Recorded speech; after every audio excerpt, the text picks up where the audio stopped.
welcome back. Today in my kitchen I'm going to be recreating one of my followers' favorite treats. I love doing these recipes for you guys and giving you the option to make something super yummy, a lot cheaper and healthier than what you're going to get in the store. And sometimes I do get requests to kind of like reinvent something that is either way too expensive or way too unhealthy, and this is one of those times where that happened. So today I'm going to recreate a brownie bark for one of my followers. I went to the store and I bought this brownie bark. All in all, it was good. It was a little pricey for what you get, and it had like that bag flavor, you know, like something that's been sitting around in a plastic bag for a long time. So for the price point, I'm gonna say not worth buying, but I have been playing around in my kitchen and I think I finally come up with the right balance of flavor and texture that I can recreate this product for this particular person. And that's what I'm going to be doing today in my kitchen. So I hope you come back and join me and make this and really enjoy it. Hey guys, welcome back. All I have here is basically it looks like a brownie mixture, and I'm just incorporating the wet and the dry ingredients together to make it like a smooth consistency, to make sure that there's no bumps or lumps or anything, and just to make it uniform so it all cooks at the same temperature. Now all I'm going to do with this mixture is put it into the oven on a sheet pan lined with parchment, and I'm going to bake it, and hopefully it comes out tasting like a brownie but having the texture of a snap cookie. I mean, I can see why Ada loved these. They are delicious. It's like my two favorite desserts in one, so I totally get it. And hopefully I can recreate this and make it super yummy for really cheap and a lot healthier than what you're going to get in the store, and also give you some variations on the same recipe. So I will see you when these come out of the oven, and hopefully we've got ourselves a winner. So the brownies are out of the oven, and I must say my house smells like amazing. I just want that as an air freshener all the time. And this is what they look like. They're still glossy on the top, but they're not burnt on the edges. You want to leave them in there, I'm going to say between 12 and 15 minutes depending on your oven. Basically look for the gloss. You want a nice gloss on the top. So like as a finished product, this is going to harden. So basically what you have to do now is score your pieces. So gently as you can, run your knife along where you want your slices to snap once this cools. So just nice, long, soft kind of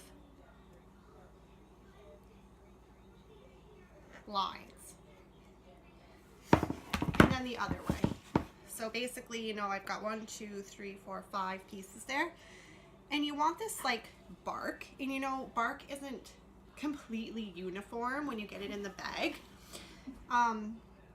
So I'm gonna just like kind of zigzag this sort of into a cool kind of little like pattern here. So like an arrow shape. So up, down, sort of. So that when you break the pieces off, they'll all kind of be different, like you get in a bag of real brittle.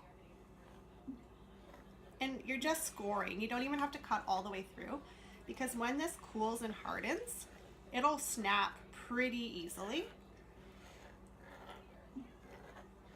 And voila. So I got 1, 2, 3, 4, 5. I got 30 pieces of bark here, and this whole thing probably cost about $3.50.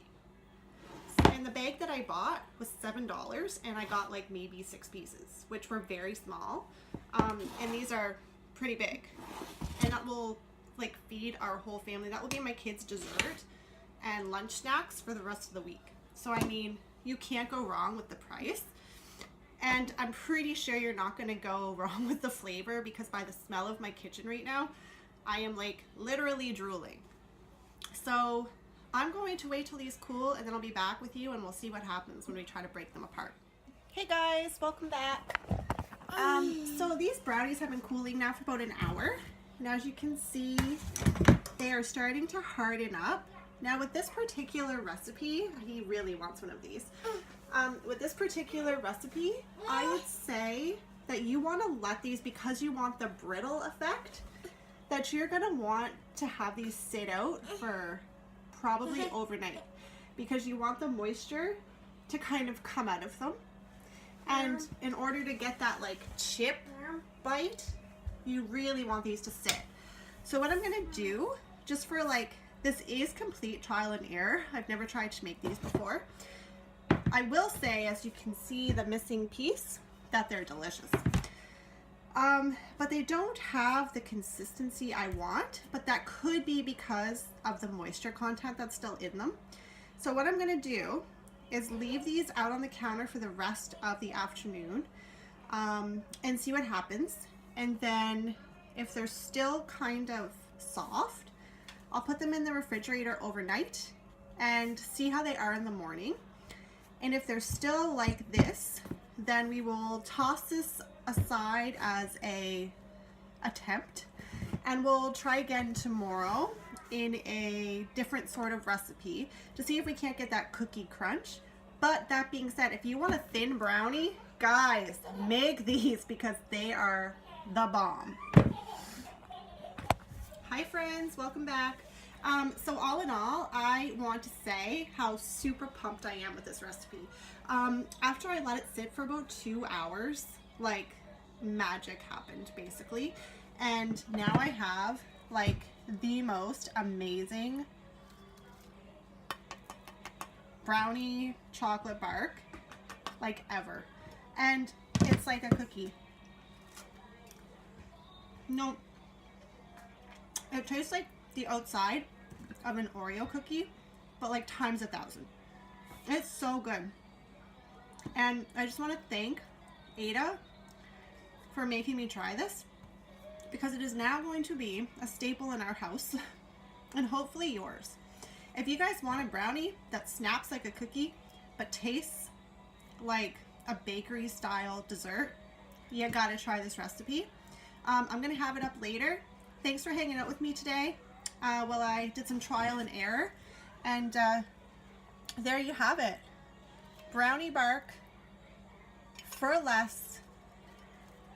Literally cost me about $3.50 for 30 pieces of healthy brownie bark. So, woo!